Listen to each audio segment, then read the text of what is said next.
Hello दोस्तों।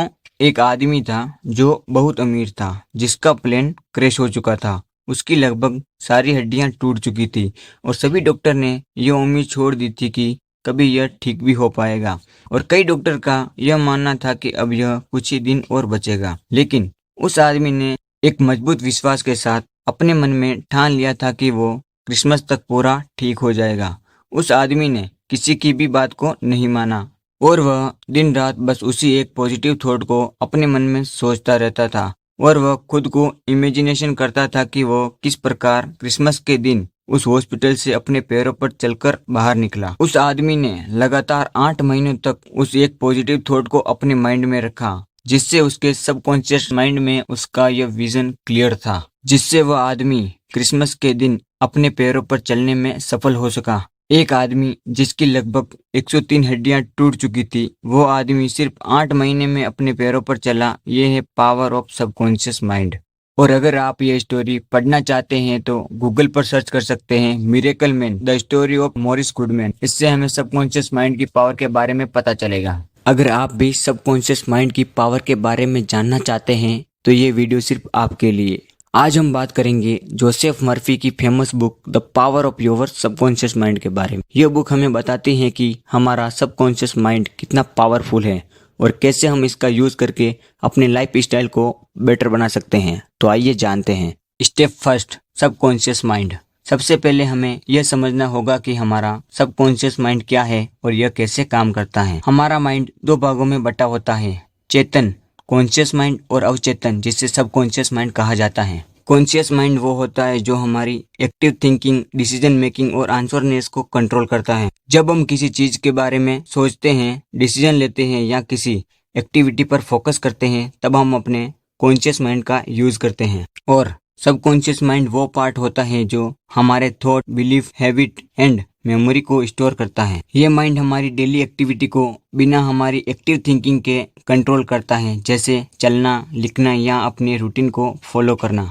हम अपने सबकॉन्शियस माइंड से डायरेक्टली अवेयर नहीं होते हैं, लेकिन ये हमारे बिहेवियर और डिसीजन पर काफ़ी असर डाल सकता है।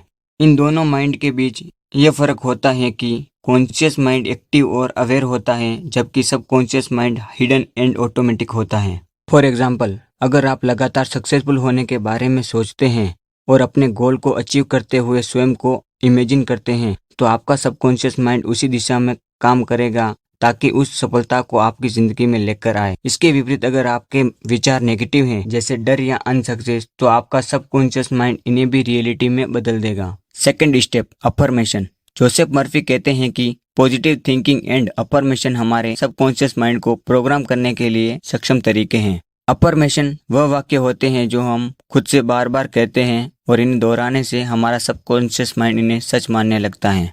फॉर एग्जाम्पल, हर सुबह और रात को खुद से कहें, मैं स्वस्थ हूँ, खुश हूँ और सफल हूँ। इसे बार बार दोहराने से आपका सबकॉन्शियस माइंड इन्हें सच मानने लगेगा और आपके जीवन में पॉजिटिव परिवर्तन देखने को मिलेंगे। Third step, visualisation. विजुअलाइजेशन एक मेंटल टेक्निक है जिसमें आप अपने माइंड में किसी चीज का क्लियर और डिटेल इमेज बनाते हैं। ये टेक्निक आपके गोल अचीव करने, स्ट्रेस मैनेज करने और सेल्फ कॉन्फिडेंस बढ़ाने में काम करती है। विजुअलाइजेशन का use sports, business, education and personal development में किया जाता है। फॉर एग्जाम्पल, इमेजिन करो कि आप एक एग्जाम की तैयारी कर रहे हैं। विजुअलाइजेशन में आप अपने आप को एग्जाम हॉल में बैठकर कॉन्फिडेंसली क्वेश्चन सॉल्व करते हुए देखते हो। आप अपने आप को रिलैक्स एंड फोकस फील करते हुए विजुअलाइज करते हो और आप इमेजिन करते हो कि आपका परफॉर्मेंस बेस्ट है। इस तरह विजुअलाइजेशन से आपके माइंड में पॉजिटिव इमेज बनती है जो आपके एग्जाम के दिन हेल्प कर सकती है। Fourth step, acceptation of subconscious mind. Subconscious mind का एक्सेप्टेशन का मतलब है कि आपका सबकॉन्शियस माइंड उन चीजों को एक्सेप्ट कर लेता है जो आप बार बार सोचते हैं या विजुअल करते हैं और उसको आपकी रियलिटी बनाने की कोशिश करता है।